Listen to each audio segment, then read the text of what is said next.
أعوذ بالله من الشيطان الرجيم بسم الله الرحمن الرحيم. Assalamualaikum warahmatullahi wabarakatuh.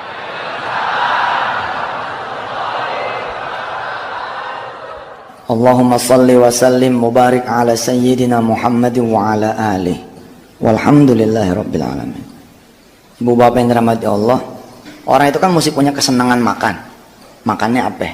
Mesti punya jagoan nih gitu. Jagoan ini kita tawarin ke orang-orang kan. Ada wirid jagoan saya, Ismullahil A'zam. Kemarinan kita bacain sama orang yang punya penyakit kanker. Kita bacain sama orang yang punya penyakit kanker, kemudian diangkat sama santri. Saya percaya, saya bilang sama Allah, ya Allah, kalau baca Ismullahil A'zam kan 70.000 malaikat akan Allah kuasakan. Sekarang saya sama santri-santri saya membaca ayat ini, kirimin dah. Kalau 70.000 dikali 100 santri, itu kan 7 juta. 7 juta malaikat mengoperasi penyakit kankernya Allah angkat. Kanker loh Bu, itu udah kanker stadium berapa itu? 4. Anak kecil 5 tahun kena leukemia, kanker darah. Dan per hari ini kesehatannya di atas normal. Kulillahumma malikal mulk aja kalau dibaca betul-betul ngangkatnya naik apa tahu. Apalagi yang satu ini. Ini ayat ini dahsyat. Saya ngerasain betul. Kita bacanya sambil paham. Oh ini begini begini. Saya sengaja tuh ngebacain filosofinya supaya kita paham. Ibu bapak yang dirahmati Allah, kekuatan wirid itu emang bisa kita kendalikan. Surah Al-Furqan ayat terakhir. Jadi wirid itu bisa dikendalikan. Ketika saya tahu saya sedang diincar sama seseorang, saya bilang, ya Rob, saya baca nih 70.000 malaikatmu nih. Tolong kirimin, jangan kemari kirimin, ke sono aja langsung. Oh itu luar biasa. Biar dia dikeroyok 70.000 malaikat yang gue baca kan. Bahwa wirid bisa kita kendalikan. Karena emang ayatnya begitu. Kul ma ya'ba'u bikum rabbi laula du'aukum. Itu kayak angin tuh. Itu bisa arahin kemana kita mau. Makanya kalau kita orang-orang tua zaman dulu kan bilang, Kiai tolong doain jarak jauh aja deh. Itu ada benernya itu. Waktu itu kami ada acara pengajian malam Sabtu ya. Ada konser musik. Itu suaranya Masya Allah sangat mengganggu. Punjang ganjrengnya mengganggu. Terus saya ajak salah satu dari yang hadir nih, ada orangnya di sini. Saya ajak ke depan. Percaya nggak kalau kita berdoa dengan sepenuh hati, kita minta hujan lokal? Terjadi. Dia ketawa, nggak tahu ngetawain gua apa gimana, nggak ngerti. Tapi baru ngomong nih belum ucap, baru ngomong belum ucap. Itu hujannya emang sesaat doang tuh. Belum kencang tuh, masih angin. Saya yang ngomong juga kaget juga. Ih beneran ya. Padahal cuma ngomong gitu. Tapi insya Allah saya sering lah, bukan takabur. Ini mengajarkan kepada saudara, saudara bisa mengendalikan. Insya Allah. Tapi jangan yang bikin orang lain jadi rugi. Kayak tadi hujan. Orang kan suka ngomong gini, biarin ya Allah turunin dah hujan. Kalau ente doanya doa yang general kayak gitu, bisa jin Allah nggak kabulin. Lah kalau gua kan doanya hujan lokal. Situ aja yang hujan loh. Jangan semua. Gitu. Tapi Masya Allah, Bapak Ibu rahmat Allah. Kita salawat, kita baca. Balik nih orang ngaji dari maghrib sampai isya, itu suara kayak apa tahu? Namanya pagelaran musik kan, emang orang kacau dah. Nah, terus abis isya saya ngelihat teman-teman nutup jendela semua. Saya tanya itu, ngapain jendela ditutup? Biar suaranya nggak masuk Ustadz. Ya lo gimana sih? Orang lain yang seneng, kita kepanasan. Bener nggak? Orang lain yang seneng, kita kepanasan. Lah ngapain? Buka. Kita doa bareng-bareng dah. Masya Allah ajaib Ibu. Saya berdiri di depan lapangan. Sambil turun tangga saya bilang, kalau engkau memang yang mengendalikan hujan, memang engkau yang mengendalikan suara, tinggal pilih dah ya Allah, 2 yang saya minta. Kalau emang kagak diturunin hujan, suaranya jangan sampai ada. Itu Allah sapu sekali hujan kan, gede sekali hujan, habis itu senyap, suara tidak ada, hujannya pun tidak ada. Lalu saya minta jamaah semua diam dan kemudian sama-sama mendengar. Saya bilang, dengerin, masih ada nggak suara musiknya? Ajaib Pak. Terus kita bilang kan, saya minta sama Allah sampai jam 9 saja. Jadi senyawa waktu sama Allah jam 9. Betul nih, itu kita jangan egois juga. Barangkali kan orang pengen senang-senang. Kalau kita jagain orang nggak senang kan kita kasihan juga. Barangkali kita itu hiburan buat orang-orang yang memang selama ini tidak punya hiburan. Kalau kita kan tiap hari dengerin CD, dengerin musik, dengerin apa. Orangnya barangkali tidak, ya kita bilang sampai jam 9 aja deh. Nanti kalau jam 9 silahkan terusin lagi. Alhamdulillah Ibu. Itu memang Allah Maha mendengar. Terus kita sekarang belajar apa? Kita belajar nerusin sholat kita tadi. Ya, kita kan sholat tadi belajar tentang bagaimana mengistimewakan Allah. Bagaimana kita membuat Allah menjadi zat satu-satunya yang kita takutin. Yang kita mau omongin ini Bapak Ibu sederhana. Yang kita omongin tentang sholat tepat waktu. Tentang sholat di awal waktu. Saya menyadari saya pun masih gagal jadi manusia. Khususnya ketika saya berhadapan dengan panggilan Allah yang kadang-kadang kita tidak kuasa. kita punya urusan membuat kita tidak mampu sholat tepat waktu. Tapi sesungguhnya itulah kelemahan kita. Kalau kita tidak mampu mengendalikan pekerjaan, berarti kita masih jadi budaknya pekerjaan. Kalau kita masih belum bisa mengendalikan waktu, berarti kita masih menjadi budaknya waktu. Maka ibu bapak yang dirahmati Allah, kalau punya anak yang saat ini lulus SD, jangan ragu-ragu masukin ke pesantren-pesantren yang model kayak Darul Quran. Pesantren yang tidak mengutamakan yang lain kecuali sholat.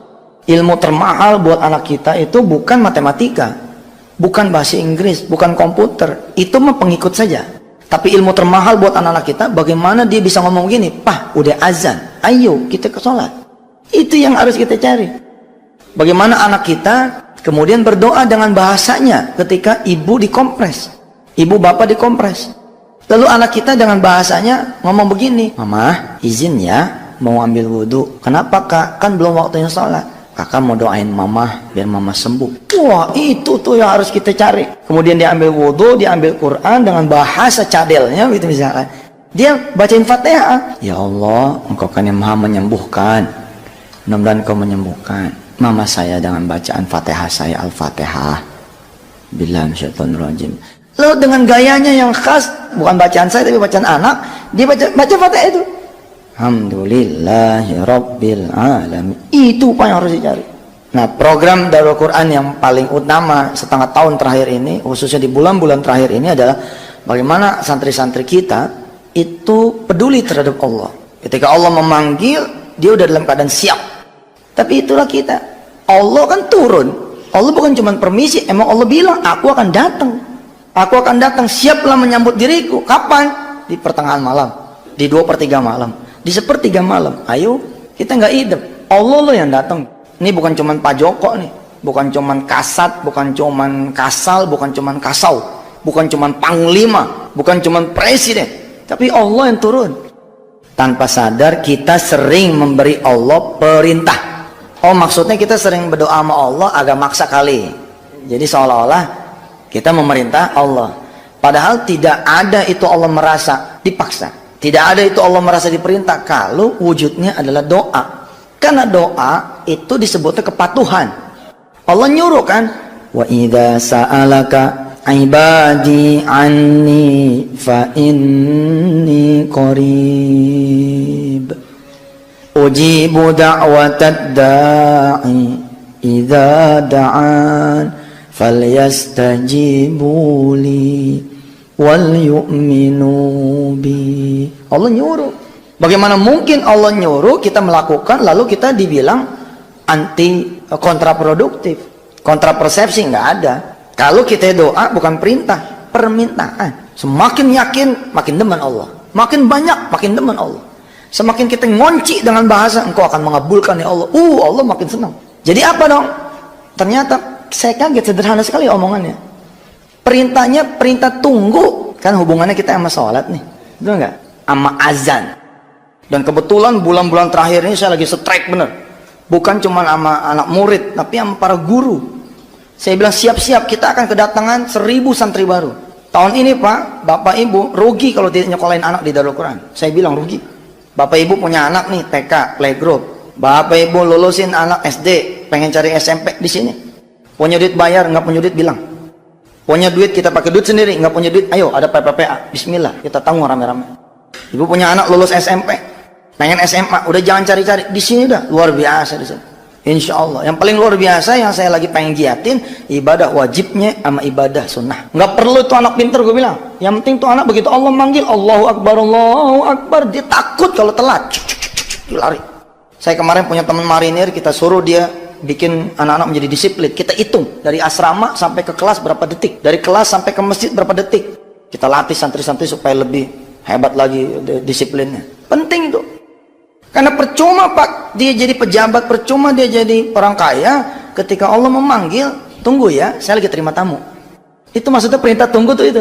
"Tunggu ya, saya lagi terima telepon." Mekanik bengkel lagi betulin motor.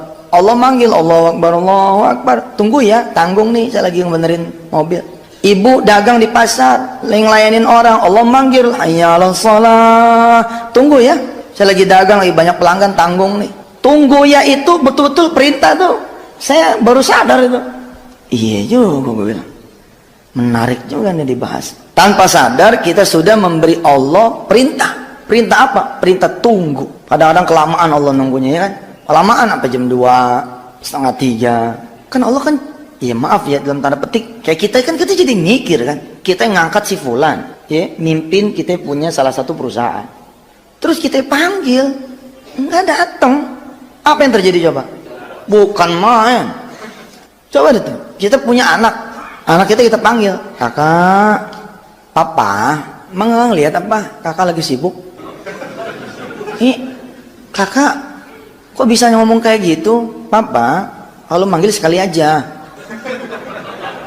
Kakak juga denger, tapi kakak lagi sibuk. Paham nggak?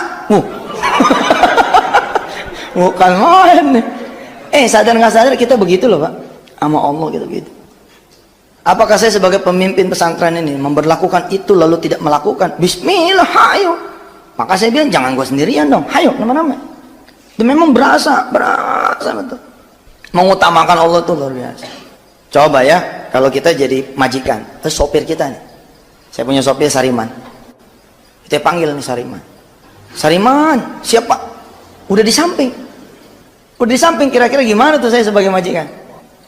Allah manggil nih, Allahu Akbar, Allahu Akbar. Kita udah jawab, Allahu Akbar.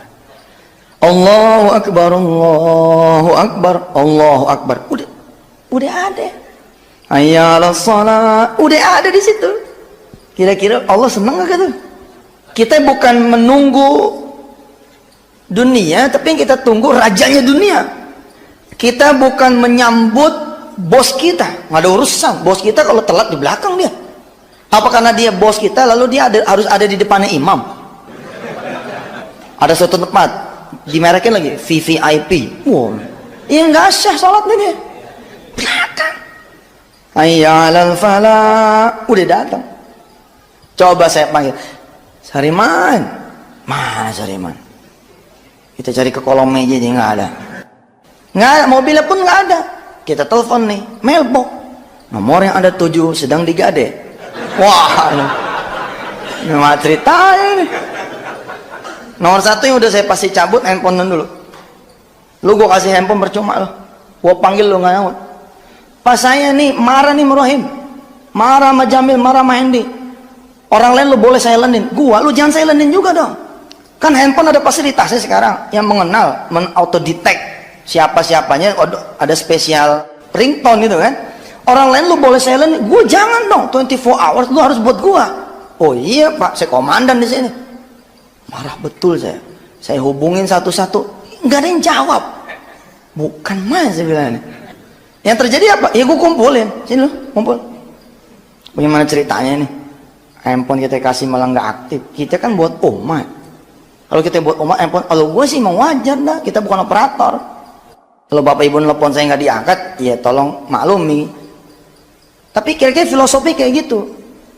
Nggak ada permakluman kan di urusan hierarki gitu. Mana ada permakluman? Yang ada konsekuensi. Kalau kita emang prajurit, emang layaknya kita sama panglima itu luar biasa. Kalau emang kita masih jadi buruh sama majikan, ya wayahnya. Kalau emang kita masih jadi karyawan, ya sama pimpinan, wayahnya gitu. Bayangin kita hambanya Allah, sama Allah. Dia siapa? Alhamdulillahi Rabbil Alamin. Dia itu Allah yang punya alam ini. Maka program disetel. Saya kan celaka nih Bu, Pak. Alhamdulillah dibalik karunia Allah, Allah bikin saya punya prajurit-prajurit di pesantren bekerja di tempatnya masing-masing. Tapi ada satu yang dilupakan, yaitu markas besar yang namanya masjid. Ini rupanya nggak ada yang ngopenin. Kira-kira nih setengah tahun yang lalu kejadiannya. Saya juga merasa berdosa. Saya subuhan bersama aja di bulan puasa kemarin itu cuman 1 hari. Dan kemarin saya tidak bisa tarawih berjamaah di sini karena saya keliling terus. Lalu kemudian saya ngerem. 2007 tuh saya ngerem. G5, 4, 3, 2, 1. Nah di gigi 3 saya bisa main-main ke pesantren. Begitu saya main ke pesantren, azan, anak-anak pada jalan. Jalannya begini. Ini jalannya. Azannya udah deket azannya nih. Hayya 'alal falah. Udah deket. Jalannya kayak begitu. Wah, saya marah betul. Mana bisa? Ilmu itu harus mengantarkan kita kepada Allah. Kalau ilmu tidak bisa mengantarkan kita kepada Allah, bukan ilmu namanya. Rubah peraturan. Salah satu kendala kita tidak bisa sholat tepat waktu, Ustaz, karena pembelajaran masih berlangsung. Iya, lu cut toh, lu delete toh. Kau diomelin sama Diknas ngomong, maaf Pak, kurikulum Bapak ini membuat anak saya jadi susah sholat. Kalau perlu nggak usah kita keluarin ijazah, kalau perlu, dan kita tes 10 tahun yang akan datang siapa yang lebih sukses. Anak kita yang tidak berijazah tapi setiap sholat cek. Ketika orang tuanya memanggil labbaik, ketika kemudian orang tuanya sakit dia ngangkat tangan berdoa. Ketika dia punya rizki dia berbagi. Kita tes sama anak yang dapat ijazah dan ranking yang tinggi, kita tes siapa yang banyak duitnya, siapa yang lebih jaya, siapa yang lebih makmur, siapa yang lebih kuat, siapa yang bakal lebih memimpin negeri ini. Allah udah jawab, la yastawi ashabun nar wa ashabul jannah, ashabul jannati humul faizun. Mereka itulah yang akan lebih menang. Tapi itulah kita kan takut. Makanya bahasa Quran apa coba? Di surah At-Taubah ayat 24. Qul in kana aba'ukum wa abna'ukum wa ikhwanukum wa azwajukum wa amwalun iqtaraftumuha wa tijaratun takhshawna kasadaha. Nomor 1, sibuk tiada henti. Nomor 2, kita jadi orang yang kurang tiada cukup. Sibuk tiada henti. Kemudian yang kedua, kurang tiada cukup. Mestinya kan udah di levelan bangsa 5 jutaan apa. Tenang aja sih, udah tenang gitu. Santai aja Pak. Kalau emang dengan kita buka 10 jam cukup, ngapain kita buka 24 hours? Kalau dengan kita buka 3 jam udah cukup, ngapain kita? Nih, kalau sama orang modern, salah saya ngomong nih. Jangan begitu Ustaz. Time is money. Begitu kita udah kejar-kejaran sama dunia, saatnya dunia kita genggam, hilang dunia.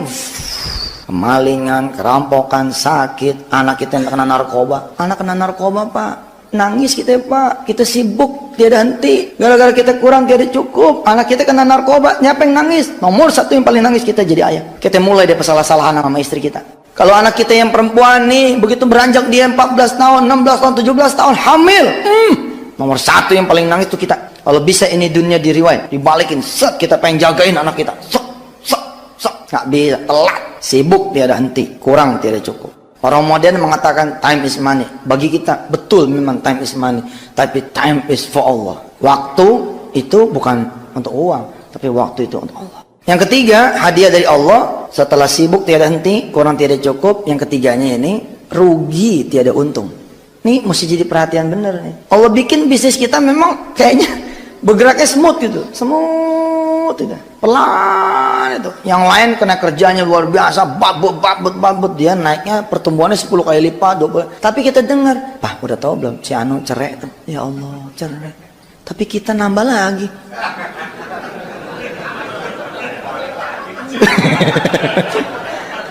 Orang lain cerai lah kita nambah, kan main ya kan? Pak si Anu cerai tuh, Masya Allah. Alhamdulillah ya Pak ya, kita sih punya mobil emang cuma kijang tua yang buat ke pasar. Iya benar, yang buat jalan-jalan ini Honda terbaru. Kita hidup biasa-biasa aja Pak, tapi Alhamdulillah. Pagi kita masih ngeliat anak, kita masih melihat ibu. You just smell our daughter's hair. Wah mantap nih. Kita coba cium wanginya rambut anak kita, itu membahagiakan sekali loh.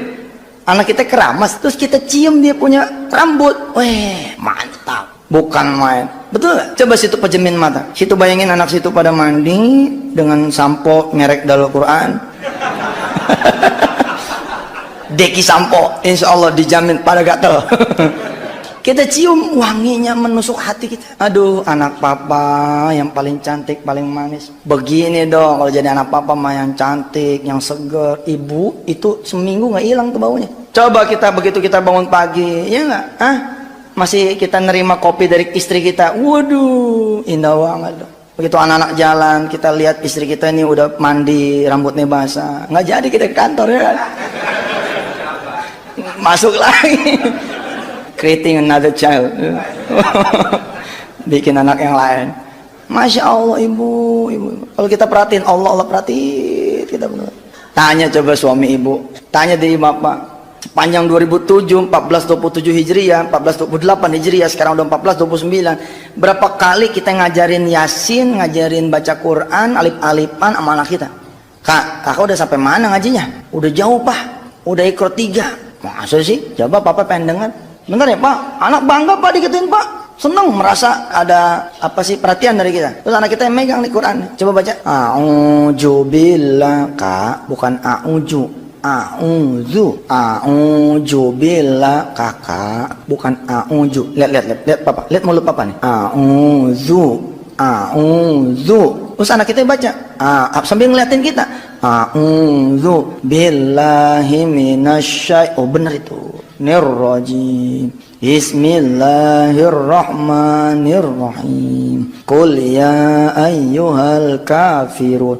Subhanallah. Kan indah hidup begitu ya. Saya pernah netes Pak air mata ngajar di Wali Songo di Gunung Agung. Ada satu puisi Pak, puisi berbentuk doa, rintihan seorang ayah yang dia kangen ngegendong anaknya di pundak untuk dia bawa ke masjid. Saya merinding baca itu. Dia bacain tuh dari atas, kurang lebih itu kalimatnya begini. Betapa indahnya fajar buat orang-orang yang bisa melihat fajar. Betapa indahnya warna langit yang memerah. Terus bait-bait terakhir, betapa indahnya saya membayangkan saya memegang tangan anak saya yang berdiri di sisi kanan saya dan memegang tangan kirinya istri saya yang berjalan di sisi kiri saya menuju masjid menyambut panggilanmu ya Allah. Terus dia bacain lagi terus sampai terakhir, betapa indahnya kalau saya ya Allah engkau izinkan bisa menggendong anak saya di atas saya punya pundak, di atas saya punya bahu untuk kemudian sama-sama menuju engkau ya Allah. Ujungnya tuh ada tulisan dari seorang ayah yang rindu memiliki anak.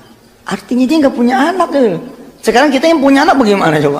Jangan-jangan kita malah marah. Anak kita brengsek ya. Di sekolah yang di situ malah papa nih di udak-udak buat sholat mulu nih. Jangan-jangan kita malah kesel di nasihatin sama anak. Coba sekarang 2008, 1429 Hijriah, program utama kita kemarin kita sedekah ya. 2006, 2007 sedekah. 2008 nih coba nah, sholat tepat waktu. Jadilah orang yang malu gitu. Jadilah orang yang malu, Allah udah kasih banyak hal buat kita. Tapi kemudian kita tidak mampu mengatasi waktu. Kemarin pelajaran buat saya, pelajaran apa? Ini di saat kita memang lagi berusaha belajar. Saya bilang saya bukan orang yang patut dijadikan contoh, masih juga belang belentong. Tapi alhamdulillah tahadus bin nikmat, saya sudah mulai menjadi orang yang gelisah kalau tidak tepat waktu. Minimal itu dah. Jangan sampai kita lost gitu. Dia aja salat udah jam 2. Bukan, ini baru jam 2 nih. Jangan sampai kita ngomong begitu. Tenang aja apa, baru jam 5. Subuh kita bangun. Kesiangan nggak ada rasa dosanya. Kemarin pelajaran tuh saya janjian sama dokter nganterin istri saya. Tuh dokter bilang saya cuma ada sampai jam 4. Saya ngitung nih. Aduh, saya pikir wah tadi kenapa saya khotbah di CR ya? Kalau saya khotbah di rumah kan pasti bisa keburu. Tapi saya tepis kan tidak ada yang berkehendak kecuali Allah. Ya lah mudah-mudahan keburu. Tapi ada konsekuensi logis nih. Kalau saya jalan jam 2 ke Gandaria, ini bisa tepat waktu bisa tidak. Program kita kan program pengen ngebenerin sholat tepat waktu, ya kan? Program pengen ngebenerin. Harus saya mencari masjid. Ini faktor niat nih. Harus mencari masjid. Jadi kalau kita dulu janjian, kalau kita janjian jam 4, kita akan ngitung lewat jalan mana yang di situ ada masjid enak, kita mampir. Dulu kan kita nggak ngitung nih. Sekarang masukin di hitungan. Sebab di jam itu, di jam 3 lewat 10, kalau memang sekarang kan asarnya jam 3 lewat 20. Jam 3 lewat 10 kita udah ambil ancang-ancang masjid mana yang kita bakalan mampirin. Pak, ini faktor niat. Hingga kemudian datang waktu maghrib, dia terusin ke isya, baru dia pulang. Indah. Apa yang terjadi Pak? 7 hari Allah pindahin kerjanya. Mikir dia, wah begini ya. Ada lagi jamaah yang cerita, ketika dia beriado itu sholat benar-benar dia tepatin, dia punya waktu. Itu kejadian-kejadian unbelievable terjadi. Dia janjian sama orang gak ketemu Pak. Dia pikir udah hilang nih. Udah bangsanya hilang. Dia sholat nih, set. Di barisan sholat. Lah kan orang kalau konsen kan nggak kenal siapa kanan kiri Pak. Kalau orang konsen nggak tahu siapa kanan kiri sampai kemudian salam kan. Begitu salam kan kita biasa salaman tuh. Kita salaman tuh. Bapak di sini. Iya. Rumah anak kan di sini dekat. Coba Pak. Kita dijamu di pimpinan proyek di rumah aja.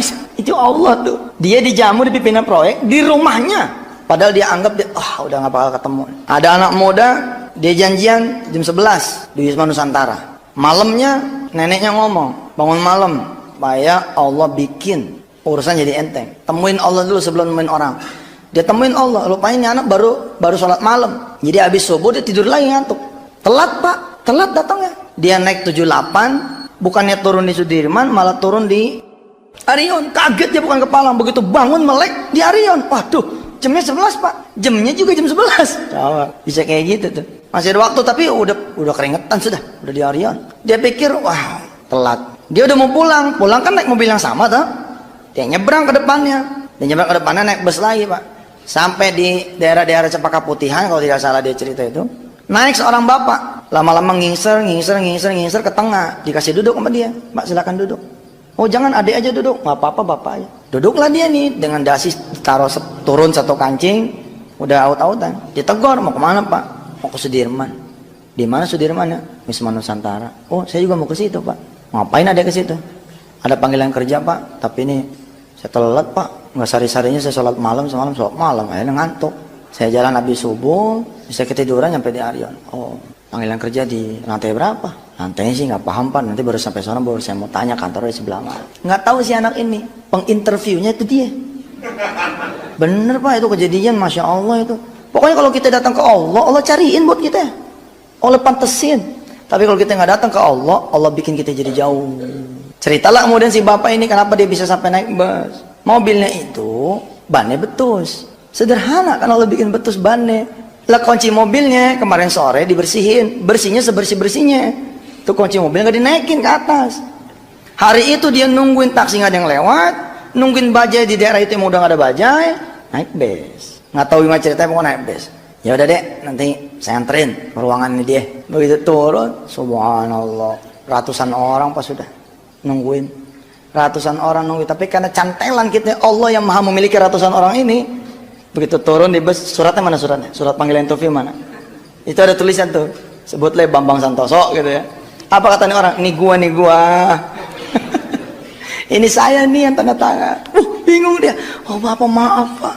Nggak apa-apa, yuk langsung ke ruangan saya. Tapi kan saya telat. Ya kan telat juga, saya juga telat katanya. Begitu ngelewatin yang ratusan orang pada interview, anak muda ini ngomong, lo nggak tahajud lo. Lo nggak tahajud lo. Gua tahajud nih, lempeng. Barakallah ibu bapak, sambil bercanda saya mengajak bapak ibu untuk bicara hal yang serius. Ini hal yang serius loh.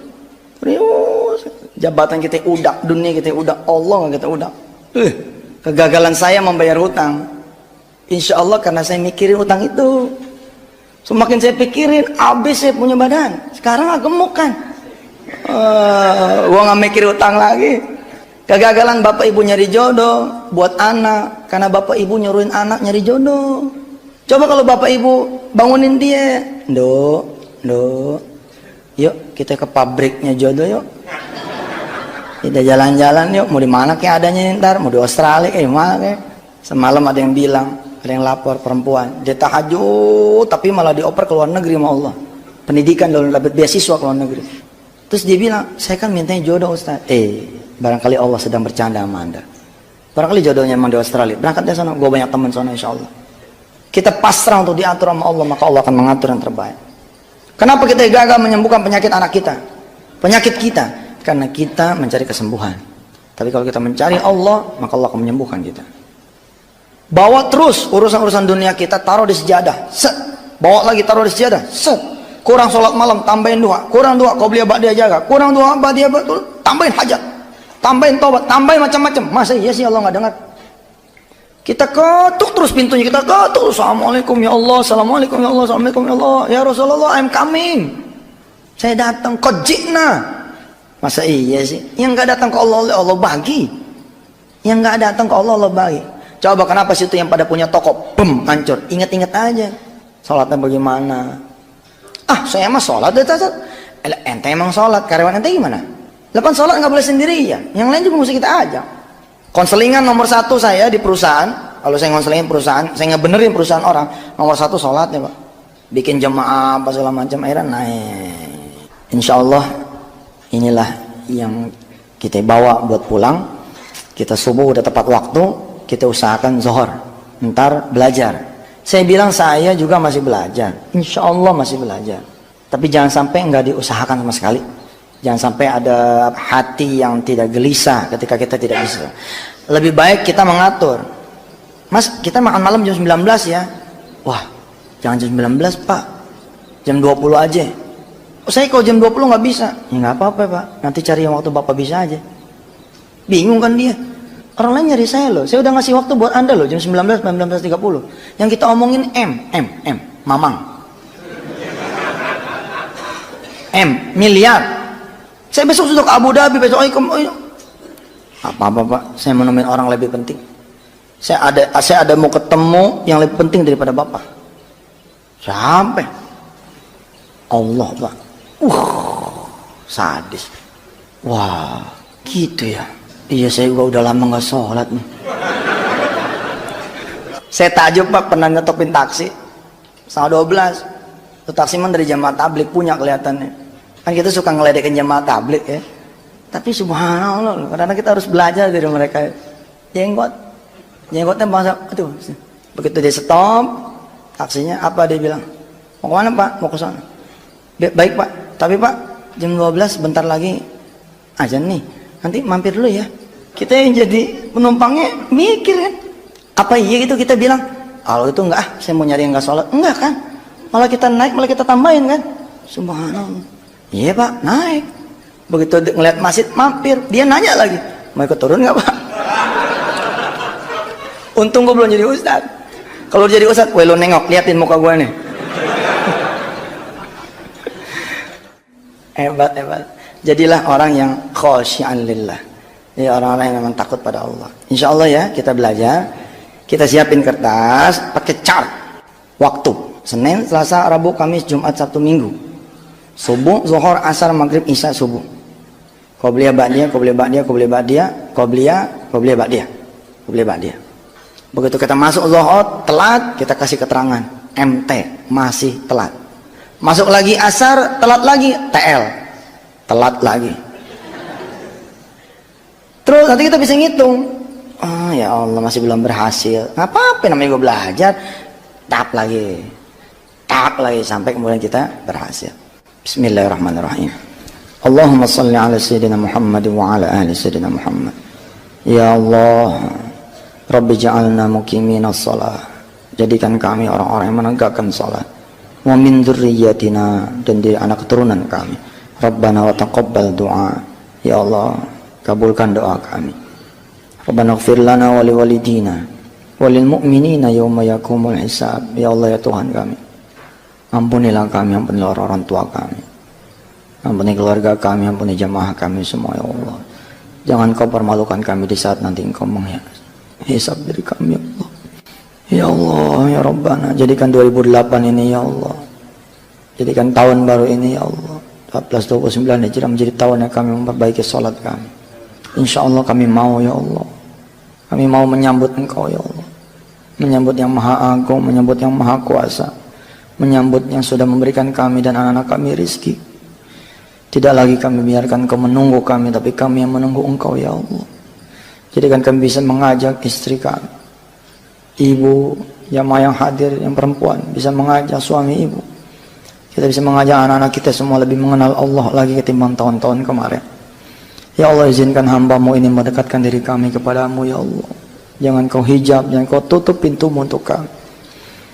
Ya Allah ya Rabbana, lakal hamdu ilaikal mustaka wa antal musta'an, la hawla wa la quwwata illa billah. Rabbana atina fid dunya hasanah wa fil akhirati hasanah wa qina adzaban nar wa adkhilnal jannata ma'al abrar ya azizu ya ghaffaru ya rabbal alamin. Wa sallallahu ala sayyidina Muhammadin wa ala alihi walhamdulillahi rabbil alamin. Assalamualaikum warahmatullahi wabarakatuh.